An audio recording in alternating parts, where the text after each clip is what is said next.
Bismillahirrahmanirrahim. Assalamu alaikum. I am Muhammad Uwais Kanni and today we are going to learn another comprehension. हम पिछली 2-3 lectures से comprehension को practice कर रहे हैं ताकि हमें इस काबिल हो सकें कि जब भी हम एग्ज़ाम के अंदर अपेयर हों तो हमें डिफरेंट चीज़ों का कॉन्सेप्ट होना चाहिए। तो that's why we are solving the comprehensions. तो आज का जो कॉम्प्रिहेंशन है वो काफ़ी बड़ा है और थोड़ा सा कॉम्प्लिकेटेड भी है, बट इतना डिफ़िकल्ट नहीं है। अगर आप उसको बिल्कुल आराम से पढ़ लेंगे तो आपके कॉन्सेप्ट बिल्कुल क्लियर हो जाएंगे। तो ये जो आज का एमसीक्यू जो आज का कॉम्प्रिहेंशन है ये बिल्कुल आसान सा है। मैंने आपको पहले ही बताया है जो हमारे कॉम्प्रिहेंशन होते हैं वो साइंस की फील्ड से, हिस्ट्री की फील्ड से, political science, international relations, literature और एट्सेट्रा, इन सारी फील्ड से बिलोंग करते हैं।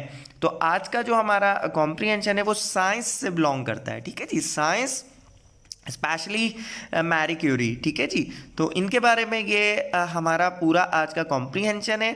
और जी हमने क्या पढ़ा था टिप्स वाली वीडियो के अंदर कि how to solve the comprehension. Simply we have to read the questions carefully first. तो हमने सबसे पहले क्वेश्चंस पढ़ लें ताकि हमें अंदाज़ा हो सके कि हमने पूरे पैसेज के अंदर ढूंढना क्या है। तो नंबर 1 जो हमारे पास क्वेश्चन है वो कहता है the Curies dash collaboration help to unlock the secrets of the item. ठीक है जी, तो यहाँ पे क्यूरीज की कोई कोलैबोरेशन है जिसने अनलॉक किया था सीक्रेट ऑफ द आइटम को। ठीक है, तो उसके बाद number 2 Marie had a bright mind and a dash personality. तो यहाँ पे जी जो मैरी है उसकी पर्सनैलिटी के बारे में बात हो रही है। तो एक हमारे पास की पॉइंट पर्सनैलिटी हो गया, कोलैबोरेशन और अनलॉक द और सीक्रेट ऑफ एटम। ठीक है, तो ये हमारे पास कीवर्ड्स होते जा रहे हैं। उसके बाद हम 3 क्वेश्चंस को सबसे पहले देखेंगे ताकि हमें याद भी रह सके। सारे एक साथ क्वेश्चंस पढ़ लेंगे तो हमें इंफॉर्मेशन हमारे जहन में भी नहीं रहेगी और हमारे लिए प्रॉब्लम भी क्रिएट हो सकती है। तो लास्ट क्वेश्चन पढ़ते हैं जिसको फिर हम कॉम्प्रिहेंशन की तरफ चलेंगे। वो लिखा हुआ है when she learn that she could not attend the university in versa she felt. तो नॉट अटेंड और यूनिवर्सिटी इन वर्सा, तो ये हैं इसके जी की पॉइंट्स, कीवर्ड्स। तो चलिए अब हम चलते हैं अपने कॉम्प्रिहेंशन की तरफ। तो हमें हमारा कॉम्प्रिहेंशन क्या कहता है, Marie Curie was one of the most accomplished scientist in history. ठीक है जी, together with her husband Pierre she discovered radium, an element widely used for treating cancer, and studied uranium and another radioactive substance। अब यहाँ पे कुछ हुआ था, यहाँ पे कोलैबोरेशन की बात हो रही है। तो अभी तक कोलैबोरेशन की कोई जिक्र ही नहीं आया, इस तरह की कोई बात ही नहीं आई। ठीक है, यहाँ फुल स्टॉप तक। आगे पढ़ते हैं, पैरी एंड मैरीज एमिकेबल कोलैबोरेशन। ठीक है जी, आ गया टारगेट हमारा कीवर्ड आ गया। तो अब हम ये पूरा सेंटेंस पढ़ लेते हैं ताकि हमें अंदाज़ा हो सके कि यहाँ पे पूछा क्या जा रहा है। Pierre and Marie's amicable collaboration later help to unlock the secret of the item. तो ये देखें आपको पूरी ही वर्डिंग मिल गई।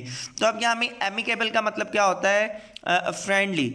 एमिकेबल का मतलब क्या होता है, फ्रेंडली, बिल्कुल चार्मली। तो अब यहाँ पे the Curies friendly collaboration help to unlock the secret of the item. तो यहाँ पे जो हमारे पास राइट ऑप्शन है वो राइट ऑप्शन हमारे पास ए है, क्योंकि एमिकेबल का मतलब फ्रेंडली होता है। तो जी हमारे पास दूसरा टारगेट क्या है, पर्सनैलिटी के बारे में बात हो रही है। तो अब हमने पर्सनैलिटी को टारगेट करना है। ठीक है जी, अब हम आगे पढ़ते हैं। Mary was born in 1867 in Warsaw, Poland, where her father was a professor of physics. At the early age, she displayed a brilliant mind and blithe personality. तो अब जी ये बात आ गई पर्सनैलिटी की, और आप यहाँ पे भी देखें, यहाँ पे भी पर्सनैलिटी की बात आई है। Marie had a bright mind and a dash personality. तो जी अब यहाँ पे ये जो वर्ड है कौन सा जी, ब्लिथ, इसका मतलब क्या है। तो इसका मतलब आपको अगर आपको पता है तो फिर तो बहुत ही अच्छी बात है। तो ब्लिथ का मतलब होता है लाइट हार्टेड, मतलब वो चीज़ों को मतलब टेंशन ना लेने वाली थी वो, ठीक है, लाइट हार्टेड थी, बिल्कुल जो है अच्छे दिल की मालिक थी और नरम मिजाज थी। तो यहाँ पे राइट ऑप्शन जो है वो बी है। उसके बाद जी हमारे पास जो नेक्स्ट टारगेट है वो है could not attend university in वर्सा। तो यहाँ पे भी जी अब हम देखते हैं, हमें कीवर्ड का पता चल गया है और हम साथ साथ अपने जो हैं जो क्वेश्चंस हैं उनके हमें जवाब भी मिलते जा रहे हैं। अब हम आगे चलते हैं। Her great exuberance for learning promoted her to continue with her studies after high school. She became disgruntled, however, when she learned that the university in Warsaw was closed to women. तो point हमें मिल गया, university in Warsaw was close to women, ठीक है, university in वर्सा के बारे में ही बात हो रही थी और यहाँ पे यूनिवर्सिटी इन वर्सा भी आ गई है। अब क्वेश्चन को दोबारा पढ़ लेते हैं। क्वेश्चन हमें क्या कह रहा है? क्वेश्चन कह रहा है when she learn that she could not attend the university in versa she felt, जब उनको पता लगा कि वो यूनिवर्सिटी ऑफ वर्सा में नहीं पढ़ सकती तो क्या हुआ था? She became disgruntled. तो अब यहाँ पे डिसग्रंटल्ड का मतलब क्या होता है? ठीक है, डिसग्रंटल्ड का मतलब होता है अनॉयड, उनको बहुत अच्छा नहीं लगा था, ठीक है, वो होपलेस नहीं हुई थी, वो डिप्रेस्ड नहीं हुई थी, वो वरीड नहीं हुई थी, वो क्या हुई थी? अनॉयड हो गई थी इस फैसले से कि ये क्या हो गया है मेरे साथ। ठीक है जी, तो अब हमने देखें कितने सवाल कर लिए, 1 2 3, 3 क्वेश्चन अब हमने कर लिए। अब हम आगे पढ़ लेते हैं क्योंकि ये एक नेचुरल फिनोमेना है कि पहले जो सवाल है उनके जवाब पहले होंगे और जो लास्ट में आने वाले हमारे पास क्वेश्चन से उनके जवाब पैसेज के लास्ट में होंगे। तो अब हम चारों क्वेश्चन नीचे जो रह गए हैं उनको पढ़ लेते हैं ताकि उनके कीवर्ड्स हमारे माइंड के अंदर हों और हम ईजीली कॉम्प्रिहेंशन में से उनका जो है आंसर ढूंढ सकें। तो 11 पढ़ते हैं question number, Marie dash by living Poland and travelling to France to enter the Sorbonne. ठीक है, Marie dash living the Poland and travelling to France enter the Sorbonne. तो अब यहाँ पे बात क्या हो रही है? Living the Poland. तो लिविंग द पोलैंड की जब बात होगी तो हमें पता चल जाएगा कि इसका मतलब क्या है। ठीक है जी, कीवर्ड हमने ढूंढना था। She remembered their joy together. तो जॉय टुगेदर यहाँ पे क्या है? कीवर्ड है। उसके बाद her dash began to fade when she return to the Sorbonne to succeed her husband. तो यहाँ पे जी अब हमने बिगेन टू फैट हमारे पास है कीवर्ड, फिर जहाँ पे अब हमें इंफॉर्मेशन मिलेगी तो उसके हिसाब से हम जो है पढ़ते जाएंगे और हमें वहाँ से हम देखेंगे आगे जो इन्फॉर्मेशन है वो मैच करके देख लेंगे। हमने सिर्फ अपने अभी माइंड के अंदर कीवर्ड्स जो है वो बिठाने हैं। इवन तो शी बिकेम फेटली इल, अब ये इल हो गई from working with radium Marie Curie was never. ठीक है जी, तो अब यहाँ पे क्या हुआ कि मैरी क्यूरी ने कभी भी क्योंकि वो बीमार हो गई, तो बीमार जब हुई तब ही वर्किंग विद द रेडियम। तो यहाँ पे इल कीवर्ड है और वाज नेवर। तो अब हमें कीवर्ड्स मिल गए, हमारे माइंड में कुछ डेटा बन चुका है। अब हम आगे पढ़ने की कोशिश करते हैं ताकि हम जो है क्वेश्चंस को सॉल्व कर सकें। तो हमारे पास जो 4th नंबर क्वेश्चन है, मीन्स 11 नंबर क्वेश्चन है, वो कहता है जिसमें हमने पोलैंड को जो है कीवर्ड ढूंढा था, लिविंग पोलैंड।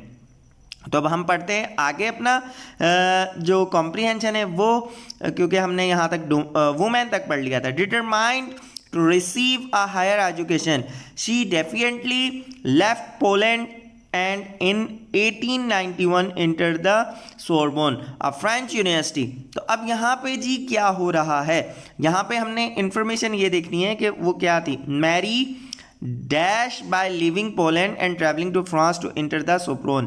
तो मैरी का एटीट्यूड क्या था? चैलेंज अथॉरिटी थी, शो इंटेलिजेंस था, बिहेव था, वाज डिस्ट्रेस थी या नन ऑफ दीज था।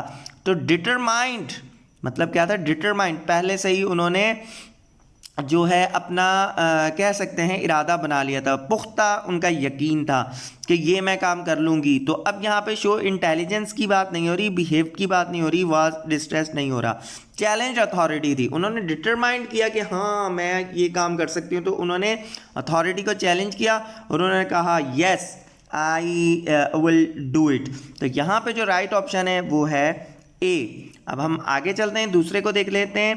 क्वेश्चन नंबर 12 को, she remember the Joy together. तो जॉय टुगेदर हमारे पास नेक्स्ट कीवर्ड है जो कि हमने ढूंढना है। उसके बाद G where she earn her master degree and doctorate in physics. Mary was fortunate to have studied at the Sorbonne with some of the greatest scientists of her day, one of whom was Marie Curie. Mary and Parry was married in 1895 and spent many productive years working together in the physics laboratory. तो अब यहाँ तक देखें Joy की कोई बात आई ही नहीं है, बट टुगेदर की बात आई है, ठीक है जी। बट क्या आई है जी, टुगेदर की बात आई है, बट यहाँ पे वो हमें क्लू नहीं मिल रहा। आगे चलते हैं। A short time after they discovered radium, Parry was killed by a horse dragon wagon in 1906. Mary was stunned by this horrible misfortune and endured heartbreaking anguish. Despondently, she recalled their close relationship and the joy that they had shared in scientific research.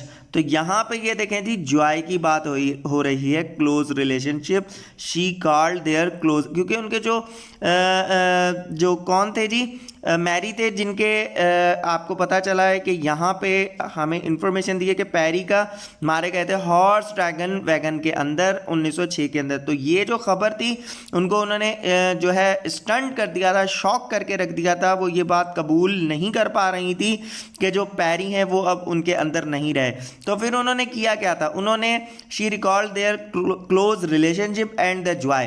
तो उन्होंने फिर जो उनके जो पुराने जो भी लम्हे थे जो साथ गुजारे थे उनको याद करना शुरू कर दिया। तो यहाँ पे भी कुछ इस तरह की बात ही हो रही है, she remembered their joy together. तो यहाँ पे जी अब ऑप्शंस कौन से हैं, वेरीड, टेयरफुली, हैप्पीली, सॉरोफुली। तो हैप्पीली तो बिल्कुल नहीं है, टेयरफुली भी नहीं, टेयरफुली हो सकता है, वरीड भी नहीं है। तो सी, उसके बाद ई और ए। अब ये तीन ऑप्शन है। तो सॉरोफुली तो गम होता है, गम ठीक है, गम तो उनको था, बट यहाँ पे ये जो चीज़ है she remembered their joy together, तो यहाँ पे उसका मतलब है कि गमी से पहले जो है उनको बहुत जो उनके साथ अच्छे लम्हे गुजारे थे, वो एक दुखी भी थी और दुखी के साथ साथ उन्होंने बहुत अच्छे लम्हे भी एक साथ गुजारे थे, तो वो उनको याद कर रही थी। तो यहाँ पे ये जो राइट ऑप्शन है वो है डिजेक्टेडली। डिजेक्टेडली का मतलब क्या होता है, वो लम्हे जो उन्होंने बहुत अच्छे तरीके से गुजारे थे। तो यहाँ पे राइट ऑप्शन है हमारे पास ए। अब हम आगे चलते हैं और हम अगला कीवर्ड देख लेते हैं, her dash began to fade when she return. तो फैड क्या है हमारे पास, नेक्स्ट कीवर्ड है, नेक्स्ट कीवर्ड हमारे पास फैड है। अब हम चलते हैं अपने जो है कॉम्प्रिहेंशन की तरफ, जिसको हमने छोड़ा था कहाँ से जी, ये यहाँ तक एंग्विश तक जोड़ा था, ये रिसर्च से, ठीक है, क्लोज रिलेशनशिप वाला तक हमने पढ़ लिया था। The fact that she had 2 young daughters to raise by herself greatly increased his distress. Curie's feeling of desolation finally began to fade. आ गया जी फैड वर्ड आ गया। Curie's feeling of dissolution finally began to fade when she was asked to succeed her husband as a physics professor at the Sorbonne. तो अब यहाँ पे क्या हो गया, Curie की जो डिसोल्यूशन थी वो फाइनली फैड हो गई। तो अब यहाँ पे देखते हैं यहाँ पे क्या हमारे पास जो ऑप्शन है वो आएंगे, ठीक है। तो हर डैश, मिसफॉर्चून बिल्कुल नहीं, एंगर भी बिल्कुल नहीं, डिसअपॉइंटेड भी नहीं, एम्बिशन भी नहीं। अब हमारे पास लास्ट ऑप्शन बचता है व्रेंचनेस। तो व्रेंचनेस जो है वो हमारे पास बिल्कुल एक्यूरेट ऑप्शन है जो यहाँ पे फिट हो रहा है। लास्ट हमारे पास क्या है कि जी जब जो मैरी हैं वो इल हुई थी, ठीक है, मैरी क्या हुई थी, इल हुई थी, तो उन्होंने कभी भी कुछ इस तरह की इंफॉर्मेशन अब हमने देखनी है कहाँ पे आ रही है। तो जी अब हम आगे चलते हैं, कहाँ पे पहुँचे थे हम जी, बिल्कुल सोबरोन तक पहुँचे थे। She was first women to be given a professorship at the world famous university. In 1911 she received the Nobel prize in chemistry for isolating radium. Although Marie Curie eventually suffered a fatal illness. तो हमारे काम के points आना शुरू हो रहे हैं। From her long exposure to radium, she never became disillusioned about her work. तो disillusioned हमें आ चुका है, disillusioned about her work. तो disillusion का हमने देखना है, disillusion के साथ यहाँ पे कौन सा वर्ड जो है वो बिल्कुल मैच हो रहा है. ट्रबल्ड नहीं हो रहा, वरीड नहीं हो रहा, सॉरोफुली नहीं हो रहा, डिस्टर्ब नहीं हो रहा. तो यहाँ पे ही वॉज नेवर डिसअपॉइंटेड, वो कभी भी अपने काम से डिसअपॉइंट नहीं हुई थी. तो अब अगर मैं आपसे एक सवाल करूँ, ये आपसे मेरा सवाल है कि what is the title of this passage. आप लोगों ने अपनी तरफ से जो भी आपको लगता है, आपने अपनी तरफ से इस पैसेज का टाइटल जो है चूज़ करने के बाद आपने मुझे भेजना है, ताकि इस नंबर के ऊपर, मेरे व्हाट्सअप नंबर के ऊपर, ताकि मैं चेक कर सकूं कि आप लोगों को कितना जो पैसेज है वो समझ आया है. तो hopefully you have learn a lot. इंशाल्लाह ताला हम फिर मिलेंगे एक नए कॉम्प्रिहेंशन के साथ. वो ज़रा टिपिकल टाइप का कॉम्प्रिहेंशन इंशाल्लाह ताला हम नेक्स्ट टाइम डिस्कस करेंगे.